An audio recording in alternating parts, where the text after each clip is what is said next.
Hey guys, so I decided to do a voiceover today because I'm a little bit under the weather and I needed to share this quick update from Mac Miller. So the three updates that came up yesterday, that was December 17th, 2024, is that there are three major updates. Number one is there will be no more Flagpoling. Then number two is IRCC now have the right to cancel issued visas. And then number three, there will be no more 50 points that is added to LMIA. So I will explain the three updates and what it means to you guys. So I will start with Flagpoling. So usually people that are maybe already in Canada that wants to extend their study permit or they want to apply for work permit, they can drive to the US border and then apply for the extension of study permit or work visa, whichever one they want to do, and then they can get immediate feedback at the port of entry. So now IRCC, or the Minister for Immigration, Mac Miller, is saying that they are going to end the Flagpoling, and I think this is a result of the threats from Trump, because lately Trump has been threatening Canada on how they are going to increase 25% on all tariff good if they don't tighten up their border. So I think this cancellation of Flagpoling is a way of tightening the border. So this means that there will be no more Flagpoling.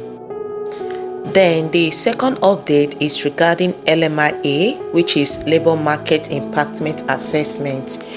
Usually if you're applying for a permanent resident and you get a job offer, like LMIA job offer, you will get 50 points from that job.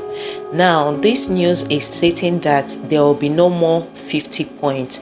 So even when you have an LMIA job, you will not get any points for your comprehensive ranking score. So that is what it means. There has been a lot of fraudulent cases where employers are demanding lots of money from employees, as in people that they want to employ. So IRCC and the Canada immigration people, they know about all this. So in order to mitigate all those fraudulent acts, I think that is the major reason why they are removing points from LMIA. It's unfortunate that it's going to affect people that are genuine, like people that really got the work genuinely. But Canada is just looking for a way to mitigate the fraudulent practices when it comes to this immigration. So even when you get a point, or sorry, even when you get a job under the LMIA, you will not get any points when you are computing your comprehensive ranking score.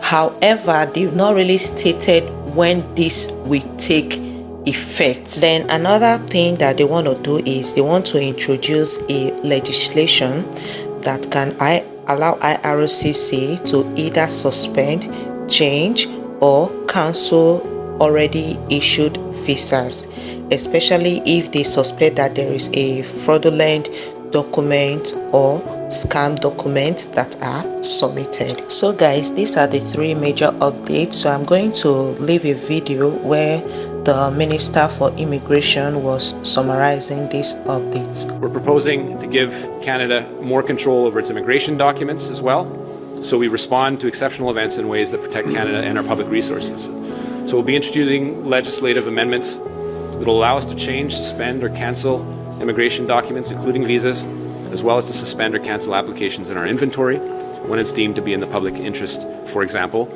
in cases of mass fraud. First is to put an end to an irritant with the US, which is a practice known as flagpoling. People that leave Canada with no intention to go back, no intention to spend any time in the US, but then immediately go back in to get quicker processing at the border, where they would have to wait in Canada. When this change comes into effect, temporary residents already in Canada will have to apply online to extend their stay, and flagpoling will no longer be an option. In addition, we'll be introducing measures to streamline the asylum system to deal quickly with illegitimate claims. This will align us in a sense, with measures that the U.S. already has within its own jurisdiction. Of interest to this, and people that follow this issue, we're implementing further measures that will reinforce program integrity and reduce potential LMIA fraud, such as removing additional points that candidates receive under express entry for having a job offer. This measure is expected to remove the incentive for candidates to purchase an LMIA, resulting in increased fairness and integrity in the express entry system and taking some of the value of the fraud already being perpetrated in the LMIA system.